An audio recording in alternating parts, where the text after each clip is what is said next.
Bienvenue dans le module M008 qui est un module de formation destiné aux collaborateurs travaillant dans le domaine de la facturation. C'est un module de niveau intermédiaire.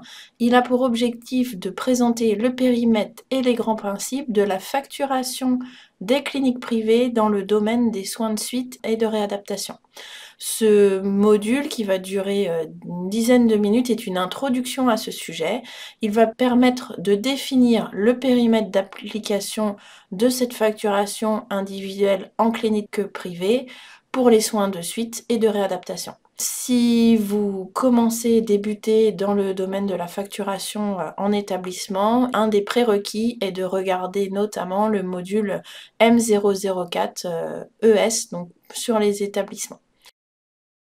Cette présentation est réalisée en 4 parties. Donc d'abord le périmètre couvert par les SFG SSR.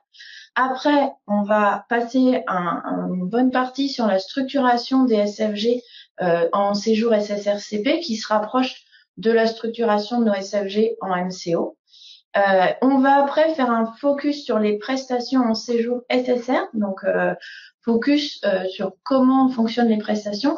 Et à la fin seulement, on reviendra sur ces prestations, mais pour les valoriser, pour faire les montants, pour valoriser les montants et pour voir comment on transmet la V2. Dans cette partie, Marc vous expliquera aussi les cas un peu spéciaux où il faut faire attention et où il peut y avoir des choses qui peuvent paraître moins évidentes. Voilà. Le périmètre couvert par ces SFG.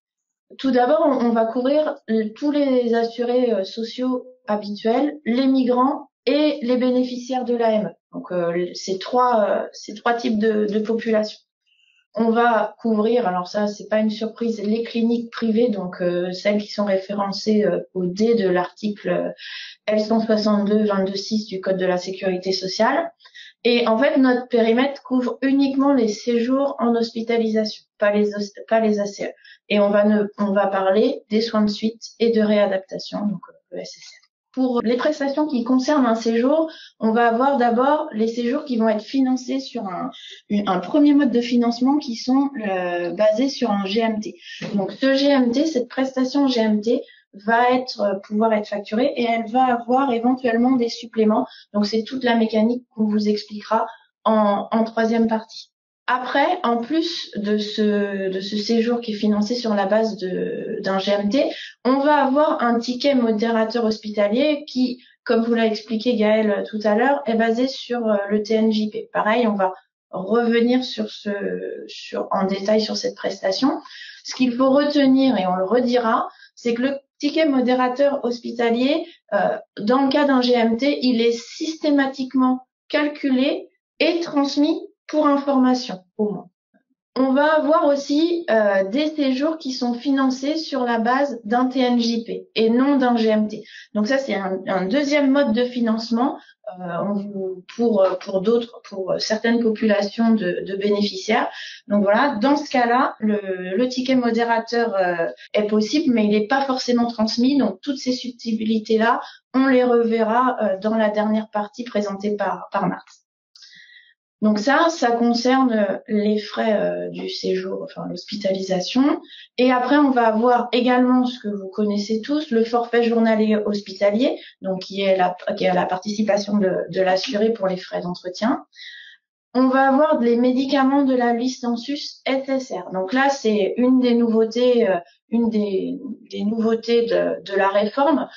Tous les médicaments de la liste en sus SSR seront codés uniquement avec la prestation PH9. Donc pareil, on reviendra dessus dans la troisième partie, mais il n'y aura qu'un seul code prestation pour les médicaments de la liste en sus SSR.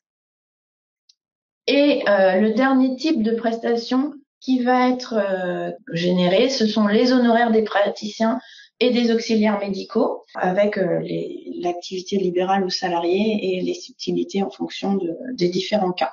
Là, un petit rappel sur les flux. Donc, dans les établissements, quand vous allez faire votre facturation, en fait, vous allez envoyer des flux à la caisse interlocutrice de l'établissement, voilà, qui elle-même transmettra à la caisse gestionnaire du bénéficiaire pour qui la facturation a été faite. Donc, on facture, on transmet les flux et on va des retours vont être envoyés depuis l'assurance maladie. Donc, il y aura plusieurs types de retours. Il y a les retours qui sont les émissions de messages techniques, donc les ARL, les messages de service. Et puis, on a les retours de RSP pour les paiements, donc pour rejet ou signalement ou paiement, qui vous informe de tout ce détail-là.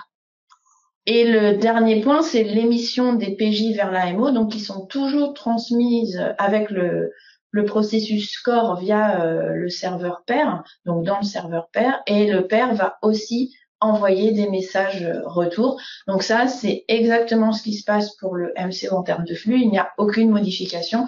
On reste sur les mêmes mécaniques de transmission. Concernant la norme d'échange, donc pareil, on a une nouvelle norme B2, mais qui est en fait à des ajustements à la marge. Donc c'est la B2 2005 addendum E. Elle est vraiment basée sur l'addendum D. C'est juste qu'on va intégrer des modifications de libellé et de champ et des ajouts de consignes spécifiques à SSR. Les formats, les règles d'alimentation existantes en MCO et pour les autres cas sont conservés. La norme B2 addendum E est compatible avec l'addendum D.